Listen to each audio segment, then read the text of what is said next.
Good day, everyone. It's the Ambassador coming at you with a brand new video today, and today is a work video. And today we're going to talk about a movie that I actually did a reaction trailer on back last year when it was announced, and that was A Beautiful Day in the Neighborhood. I actually sat down last night and watched this film, and I did this movie for a number of reasons. One, I had legitimately wanted to see it, but I didn't get a chance to see it in theaters or anything just because of time schedule and budget and what have you. But finally picked it up on Blu-ray a few weeks ago, and I finally sat down and watched it last night.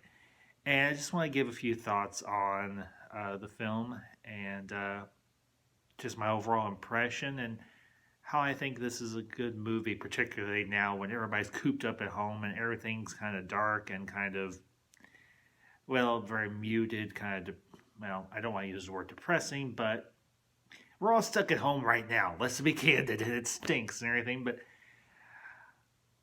just my thoughts on A Beautiful Day in the Neighborhood. Now, when I had seen the initial trailer for this, I had seen the other trailers where I was like, ooh, this looks like it might be something good. This looks like something I would definitely want to see because it's Mr. Rogers, for heaven's sake. And who doesn't like Mr. Rogers? You would have to be the biggest cynic in the world to not like Mr. Rogers. But the interesting thing about this movie, while it's not a biopic of Fred Rogers, you do get a good sense of who the man was and all. And I like the direction that they took with this particular film because while Fred Rogers does play a large role, this does deal with an issue that a lot of us have trouble with in real life. And that is the matter of anger. When people hurt us, and how we react to that hurt and how we react to our own anger. Now, this is a real story and everything. This is kind of a biopic in a manner of speaking, but it's about this reporter. Oh, for heaven's sakes, what is his name? Lloyd Vogel, who is a reporter for Esquire magazine. Now, the impression I got from this film that this took place in like the 1980s, maybe the 1990s, somewhere along in there, when Fred Rogers had returned to resume Mr. Rogers' Neighborhood. And what I loved about this film, and there's a lot here, I think, because I sat down and watched this whole thing, and I did not get up or anything from my seat. But what we get is this opening shot of the model town from the opening of Mr. Rogers' Neighborhood. And you have Tom Hanks come in playing Fred Rogers. And fun fact for those of you who do not know this, I don't know the exact relation, but Tom Hanks and Fred Rogers are actually related, and I don't know if it's by blood or by marriage, but they're related. And I will say, for Tom Hanks' portrayal of Fred Rogers, he nailed it. He absolutely nailed it. He nailed the voice, he nailed the mannerisms, he nailed the personality as best as a person could. And he absolutely blew this role out of the park. That was as close as to getting to Fred Rogers without actually it being Fred Rogers as you're going to get. But I think it's John Reese is the name of the actor who plays Lloyd Vogel, the reporter. And he gets put on this assignment. And unfortunately, he's dealing with some stuff in his own life. He's estranged from his father. His mother has passed on. Now, this is a grown man. He's an adult. I'd say maybe in his 30s or so. But anyway. And he gets put on this assignment by his editor and everything for Esquire magazine. And he's like, are you kidding? You're sending me to interview Fred Rogers and do a profile on him? And she's like, yeah, I'm sending you. And for those of you who aren't familiar, and I'm not terribly familiar with Lloyd Vogel myself, the reputation that he had going into everything that they mentioned in this movie, he does a lot of exposés. He does a lot of um, on people and everything in the world. And more often than not, he really nails them when he does his writing. He's a very hard hitting, very hard biting reporter. He's kind of he's a bit of a cynic. And he goes into this interview with the very idea of maybe getting an expose on Fred Rogers and saying, aha, he's a big phony, he's a fake, it's all fake. But the interesting thing that we find out about Lloyd is that, as I mentioned, he's estranged very badly from his father. He doesn't refer to his father as Dad. He refers to him by his first name. And even for a child, as a grown adult, I don't refer to my mother by her first name, unless I'm doing it to tease. But you get this impression that the things are very, very bad between Lloyd and his father Jerry. And one of the main reason is Lloyd's father left his mother when his mother became very badly ill. I'm guessing it was cancer or something along those lines. But what you get in the movie is you get this deep dive into how Rogers and Vogel, or Lloyd and Fred, how they develop a friendship. And obviously it is done through the montages of these interviews that Vogel does with Rogers. And you can see the wheels turning in Lloyd Vogel's mind saying, okay, this guy cannot be for real. But over time, he finally realizes by interacting with Rogers' wife, Joanna, and with the crew and everything, and the rest of the cast of Mr. Rogers' Neighborhood, he is for real. This is a truly, genuinely decent man. He does have his flaws. He does have his imperfections like everybody else. But Mr. Rogers in front of the camera is the same as he is off camera. There is no duality. There is no duplicity in Fred Rogers' heart or mind. He was a truly, genuinely decent, good man. And you have, throughout the series, I'm kind of abbreviating because there's other things I want to talk about in this, when I think about the movie. Eventually, Lloyd is able to reconcile not just with his father, but he's able to finally come to terms with his anger about his hard feelings against his dad and all. And he's able to reconcile with his sister, Lorraine, I think it is. And he's able to build a better relationship with his wife because they don't have a bad marriage, but they're kind of in a bad place right now because he's dealing with a lot of negative feelings. And Rogers helps him realize that it's okay to feel these feelings, but to deal with them constructively rather than negatively, and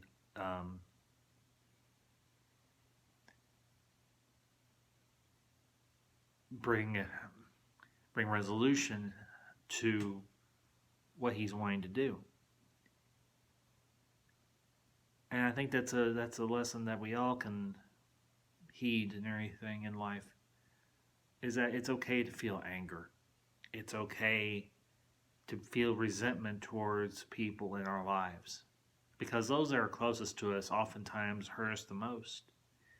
And speaking for myself, that is very true. But what you have at the end is this very nice moment where Lloyd and his wife are walking in the park after everything, and he's like, I'm going to take some time off so you can go back to work, and I'm going to take care of our son. And she's like, are you serious? He's like, yeah. He's like, he's gone through this experience with Fred Rogers, how Rogers has made him a better man and made him a better father and given him the tools to realize that he has the capacity to be a good father and be a good husband and be a good son. But that all being said, folks, I highly recommend you all go watch A Beautiful Day in the Neighborhood, particularly now when we're all cooped up and everything because of the virus. This is a movie that will engage you, but it does have its charming and it has its very quirky moments in it. The other things I wanted to talk about in terms of A Beautiful Day in the Neighborhood. For those of us that grew up watching Mr. Rogers, this is like taking a trip back in time, in a manner of speaking, and watching a childhood icon at work again. And I know that there is a channel on YouTube somewhere. I have to find it. And if I can find it, and I can include the link to it, I will do so in the description. But this particular topic and how they tackle it through this story of Lloyd Vogel's interview with Fred Rogers legitimately intrigued me, because it is so easy to be caught up in a life full of negativity and pain and anger. And for a long time, I was kind of like that myself. Everything about 11 years ago, roughly. I was going through a very hard time in my life, and I've talked about this in a couple other videos. But I think the lesson that we can all take away from this movie, I know it's a very simplistic one, but it's done so incredibly well. We are who we are as people. And we all have the capacity to either bring joy or bring negativity into the world. And Fred Rogers decided to use his voice and use his skills to bring joy and hopefully bring some understanding and some clarity to all of us. I know he did for me. And I imagine for a lot of people my age and older, he did as well. And that's one of the reasons why I decided to frame my channel the way I have. Instead of being another voice out there screaming at the sky and everything, claiming everything is bad, I'd much rather use my voice and my God-given talents to talk about what is good in the world. And in some ways, Mr. Rogers inspired me to be a better person, because I grew up watching his show as a kid. And particularly now when things are kind of dark, in a manner of speaking, we're all worried about what's going to happen with this virus. Is the country going to recover? I believe it is. Life will eventually return to normal.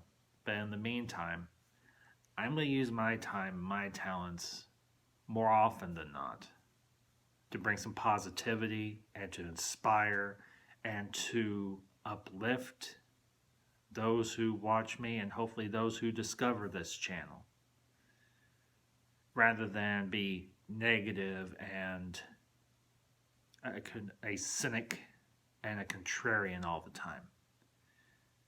Because it takes so much energy to hate everything.